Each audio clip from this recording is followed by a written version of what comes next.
Durante la noche de Navidad se produjeron 3 homicidios en la capital. 2 de ellos corresponden a ataques con armas blancas en Recoleta, mientras que la tercera víctima falleció tras ser baleada en la comuna de El Monte. Para conversar más al respecto, tomamos contacto con Diego Chalper, diputado de Renovación Nacional y miembro de la Comisión de Seguridad de Diputados. Muy buenos días. ¿Cómo le va, diputado? Buen día. Hola Agustina, hola Davor, buenos días, feliz Navidad. Felicidades para usted también. Diputado, quería partir con alguna reflexión, porque uno de los casos que hubo el fin de semana que más nos impactaron es este asesinato con un cuchillazo con arma blanca por el volumen de la música. ¿En qué estado está hoy día la sociedad chilena? Más allá de lo político, que usted es de RN, que el gobierno, ¿en qué estado está la sociedad chilena? Bueno, saludar por supuesto a los que nos ven hoy día en la mañana. A ver, lo primero que hay que tener claro es que estamos viviendo una mutación de los fenómenos delictuales en Chile, marcados por 2 cosas. Pasamos de un robo, por decirlo así, donde el que lo cometía eran clanes familiares de ahora, Agustina, que buscaban no ser muy grandilocuentes, que tenían una raigambre territorial muy identificada, o sea, eran bandas que normalmente operaban en círculos familiares y además en círculos territoriales muy específicos. Eso ha cambiado radicalmente a bandas transnacionales que reclutan de manera indiscriminada, que se irradian dentro del territorio de manera indiscriminada, por lo tanto no tienen una identificación ni familiar ni local, y eso hay que entenderlo como una mutación muy compleja para Chile. Y lo segundo, y esto es un síntoma también, hemos evolucionado de delitos donde normalmente la víctima y el victimario tenían una relación conocida a una donde el victimario asesina a otro sin ningún tipo de consideración. 16 personas fallecidas este fin de semana. Tenemos probablemente el año 2024 va a ser el año con mayor cantidad de homicidios en la historia de Chile. Del 2022 a la fecha sumamos más de 2.400 personas fallecidas por la vía de los homicidios. Entonces, lo primero que quiero transmitirle a la gente en su casa, sin ánimo de generar conmoción ni necesaria, es que estamos viviendo un tema extremadamente grave. ¿Por qué esto es importante ahora, Agustina? Porque cuando uno no toma un diagnóstico con las proporciones que tiene, no tiene reacciones lo suficientemente elocuentes. Y aquí lo que yo observo, sin ánimo de polemizar con el gobierno, es que el gobierno ha preferido una estrategia de tender a bajarle el perfil a esto, a decir, mire, hemos hecho lo posible, hemos tendido a normalizar esta situación, pero evidentemente aquí lo que habría que hacer es primero darle un carácter muy grave, segundo, efectivamente tener una estrategia mucho más elocuente, y tercero, tocar esto como lo que es una verdadera pandemia donde se necesita comunicación de riesgo, se necesitan expertos, se necesitan estrategias, y lamentablemente nada de eso se observa hoy día por parte de las autoridades de gobierno. Diputado, ¿y qué pasa en el Congreso? Porque vemos que también ese apuro por esta mutación o evaluación tampoco ha generado una mayor crisis dentro del mismo Parlamento. Claro, vemos, por ejemplo, cuando ocurrió lo de los 3 carabineros en abril asesinados, se canceló la semana distrital, volvieron todos al excongreso, pero las leyes finalmente están demorando muchísimo en avanzar y salir del Congreso y despacharse finalmente como ley. Mire, si yo pudiera hacerle eco a un diagnóstico que ha hecho el subsecretario Cordero, hoy día ministro subrogante, él dice que aquí lo que falta es gestión policial. Totalmente de acuerdo. Si usted me apura, a mí me falta infraestructura crítica, me falta defensoría de las víctimas, me falta tipificación de ingreso ilegal al país como delito. Pero el resto del andamiaje legal, hoy día el gobierno ya cuenta con las suficientes herramientas para hacer lo que necesita. ¿Cuál es el problema?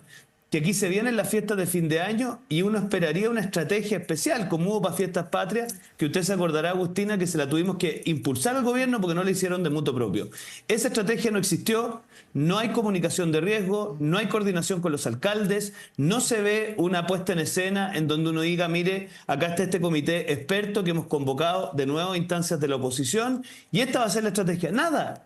Entonces da la sensación que aquí lo que se pretende es decir, mire, esto como que adquirió una especie de línea de flotación. Entonces, yo soy de los primeros que hace autocrítica respecto al Congreso, pero en esta oportunidad, Agustina, siendo mínimamente honesto intelectualmente, acá las leyes están, lo que falta es un gobierno que supere su perplejidad, que supere su inacción y que se deje ayudar por los expertos. Eso es lo que necesita el país para empezar a enfrentar esta situación tan complicada en la que estamos. Diputado, y desde Renovación Nacional coinciden con el diagnóstico que hizo José Antonio Kast diciendo que este es el gobierno más sangriento en la historia de Chile.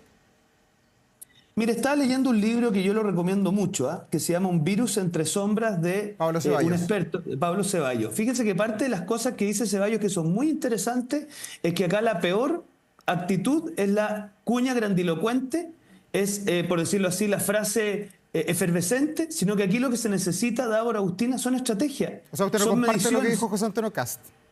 O sea, que lo que pasa es que no veo en qué ayuda. Si lo que necesitamos de parte de las distintas fuerzas políticas son planes de acción, son cooperación, son exigirle al gobierno. Mire, yo personalmente me reuní con el ministro Cordero, subsecretario en ese minuto.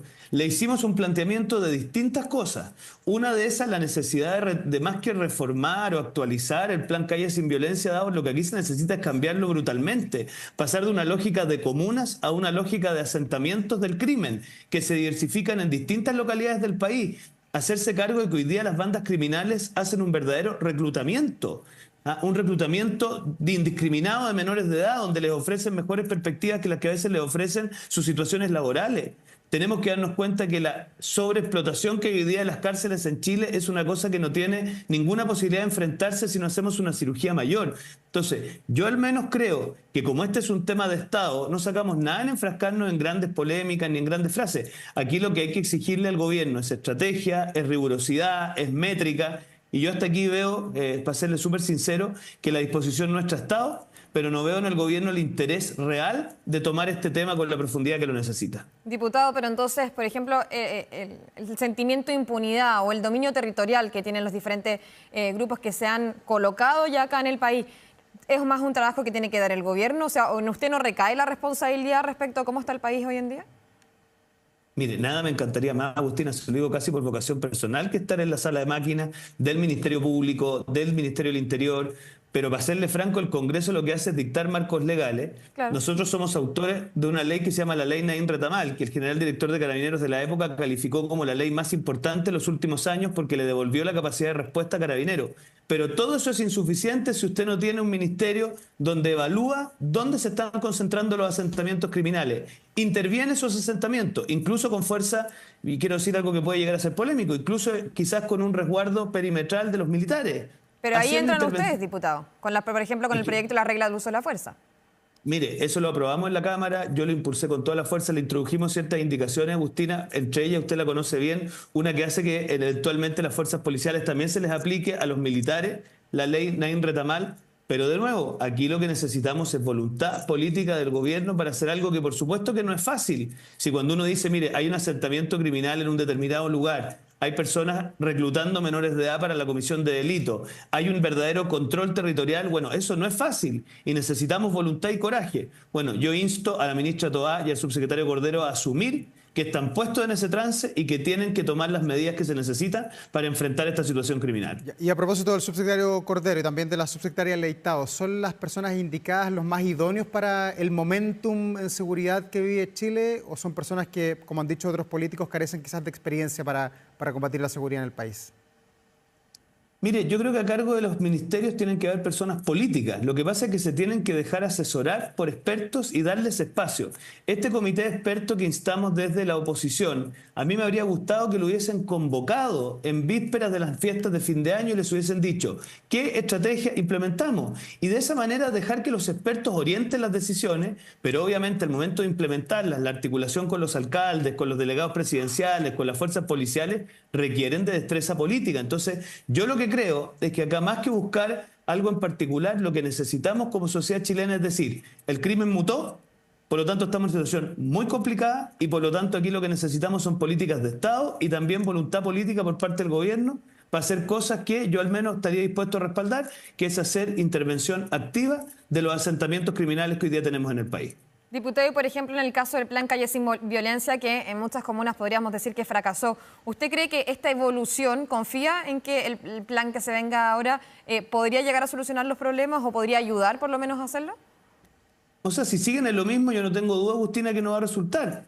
Porque en el fondo acá no se trata de ver qué alcalde o qué alcaldesa queda conforme o disconforme. Aquí lo que se trata es sincerarle al país, como lo ha hecho el Ministerio Público, de que tenemos 10 bandas transnacionales operando en Chile. ¿Dónde están asentadas esas bandas? Decirlo abiertamente y intervenir esos sectores con toda la fuerza del mundo. Y si eso se concentra en algunas comunas en particular, bueno, habrá que hacerlo. Pero aquí no puede traducirse en que al final un alcalde levanta el dedo y dice, oiga, yo no quedé en el plan. Pero mire, el estar o no estar en el plan no depende de la simpatía o antipatía del alcalde. Lo que depende al final es de las cifras puras y duras y de los asentamientos criminales. Y en eso yo espero que el gobierno tenga el coraje de reconocer que su estrategia de Calle Sin Violencia fracasó y que por lo tanto hay que pasar a una nueva estrategia que tenga como pilares terminar con el reclutamiento criminal, hacerse cargo de los asentamientos criminales y hacerse cargo de la crisis carcelaria que tenemos en Chile. Eso es lo que creo que tenemos que hacer y al menos eso vamos a seguir impulsando desde el Congreso. Ya.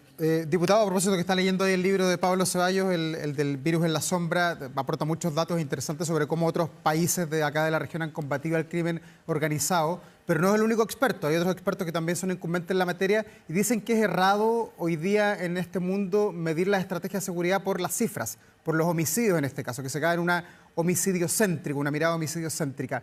¿Para usted es correcto eso o hay que mirar la estrategia, hay que tener otra métrica, como usted dice, para medir las políticas públicas en el tema de seguridad? Mire, yo coincido en que hay muchos expertos, pero todos más o menos coinciden que hoy día hay un cambio en la conducta y hemos pasado de delitos de robo de cosas a violencia con las personas, robos con intimidación, homicidios y también otros tipos delictuales dados que nosotros no conocíamos, sicariato, secuestro extorsivo y otras cosas más. Entonces, dado que ese clima de violencia ya ha hecho un hecho de la causa, reconozcamos de una vez que tenemos bandas operando en Chile, bandas a las cuales no estábamos acostumbrados y por lo tanto dispongamos nuestras estrategias para hacer frente a esos asentamientos que ellos han instalado, donde buscan implementar en esas localidades un control territorial. Dos, el reclutamiento que hacen, incluso de menores de edad. Y tercero, que usan las cárceles como centro de operación y por lo tanto no rehuyen la cárcel. Muchas veces es el lugar donde se asientan para operar. Entonces, si no entendemos esa trilogía de acciones que se están llevando adelante, verdad, diputado, yo creo que la estrategia no va a resultar. ¿Pero le da algún punto al plan Calle sin Violencia o para usted es un fracaso total que no ha resultado? ¿Hay algo positivo? Estamos terminando el 2024 en materia de seguridad. ¿Qué es lo más destacable que no haya hecho usted desde la oposición con su voto, sino que haya hecho el gobierno del presidente Gabriel Boric?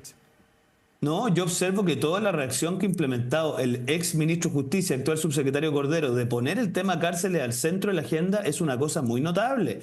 Este proyecto de ley Fast Track que busca alivianar el proceso de creación de cárceles a mí me parece muy destacable. El ministro Cordero en su minuto, cuando era ministro de Justicia, contó con nuestro respaldo porque creo que hay que tener mucho coraje de ahora para implementar inhibidores de señal en las cárceles. Yo, por ejemplo, creo que eso tenemos que implementarlo pronto porque acuérdese de mí, si eso se implementa y no se pierde el control de la cárcel, quiere decir que Gendarmería está controlando. En cambio, si hay inhibidores de señal y se producen amotinamientos adentro, entonces vamos a tener un indicador muy claro de que hay un problema interno muy grave. Entonces, yo considero muy corajudo al exministro, actual subsecretario Cordero, de haber llevado adelante esa iniciativa. Y lo vamos a apoyar, por supuesto. Diputado, y en cuanto a apoyos, por ejemplo, ¿usted cree que existió la colaboración y haciendo un balance de lo que ha sido este 2024? Y se lo pongo con un ejemplo, por ejemplo, que depende o que está en su propio partido. La cárcel de Santiago, Mario Desbordes, alcalde actualmente de esa comuna, militante de Renovación Nacional, es el mismo que se ha puesto en contra a construir una cárcel en esa comuna. Entendemos lo complejo que es, pero finalmente usted ha planteado el tema de las cárceles en esta entrevista ya en más de 2 o 3 ocasiones. Mire, yo creo que esta oposición pueden tener todos muchas opiniones, pero los números son los números. No conozco una oposición que haya apoyado de manera más activa en Latinoamérica la agenda de gobierno en materia de seguridad. No conozco ni una. De hecho, la gran mayoría de los proyectos de ley Agustina Daur son aprobados con votos de la oposición, con votos en contra del oficialismo. Y por lo tanto nosotros en lo que respecta a seguridad hemos tenido una posición de Estado, apoyar aquellas cosas que nos parecen correctas. Y en materia de cárceles, bueno, obviamente para ningún alcalde es fácil recibir una cárcel en su territorio y por lo tanto eso es un diálogo que tenemos que tener honesto de cara a la ciudadanía. Lo mismo sucede con los inhibidores de señal. Cuando se hacen inhibidores de señal, muchas veces las casas que circundan el penal sufren algunas consecuencias. Bueno, pero ¿cuál es la alternativa? Que sigamos teniendo las cárceles con la posibilidad de conectarse por celular. Entonces, yo lo que alego y lo que abogo es que todos tengamos sentido de Estado y nos demos cuenta que si aquí estamos todos custodiando nuestro pequeño espacio, esto no se va a resolver y que necesitamos sentido de Estado para resolver este problema. Las cárceles es un problema, las fronteras también es otro problema que ha sido debatido desde múltiples aristas. ¿Qué hay que hacer con la frontera? ¿Usted a esta altura de qué está convencido? ¿Hay que cerrar la frontera? ¿Hay que hacer una zanja? ¿Hay que poner más militares? ¿Cuál es la solución para este problema que sigue activo? Nos decían la semana pasada algunos de los entrevistados que todavía pasan 40 o 50 personas por día en la frontera norte de Chile. Mire, una buena noticia es lo que se ha avanzado con Bolivia en materia de reconducción de personas no bolivianas. Un problema grave que tenemos hoy día es que en la frontera con Bolivia los bolivianos dejaban pasar a personas que no eran bolivianos y después decían que no aceptaban ser reconducidas de vuelta. Hay un al menos índice de acuerdo con Bolivia para terminar con esa situación y eso a mí me parece una buena noticia. Yo creo que nosotros necesitamos, se lo hemos planteado al ministro Cordero, 2 estrategias que son claves. Terminar con el efecto llamado, y por lo tanto a mí me parece que establecer como delito el ingreso ilegal es una cosa que va en el sentido correcto porque permitiría por lo pronto una detención flagrante de aquellas personas que ingresan de manera ilegal al país, de manera de ver cómo se les reconduce de vuelta. Y segundo, Davor, una cuestión que vale la pena reflexionar a esta altura es si necesitamos algo que ha planteado el diputado Joanet desde Amarillo, que es una policía militar de frontera, una policía especialmente dedicada a la custodia de nuestra frontera, de manera de hacer frente a esta situación. Entonces, yo al menos creo que hemos avanzado en aceptar que hay un problema en materia limítrofe, que tenemos un problema fronterizo que es real y por lo tanto espero que el gobierno avance en aquellos proyectos de ley, particularmente el de tipificación de ingresos, que nos parece muy importante a nosotros. Diputado, para cerrar, usted hablaba de sentido de Estado. ¿Ese sentido de Estado usted cree que está de acuerdo en cuanto a la reforma de pensiones? Que habría que ver si es que, por ejemplo, se alcanza a votar incluso en lo que son estas últimas 3 semanas que quedan de Congreso.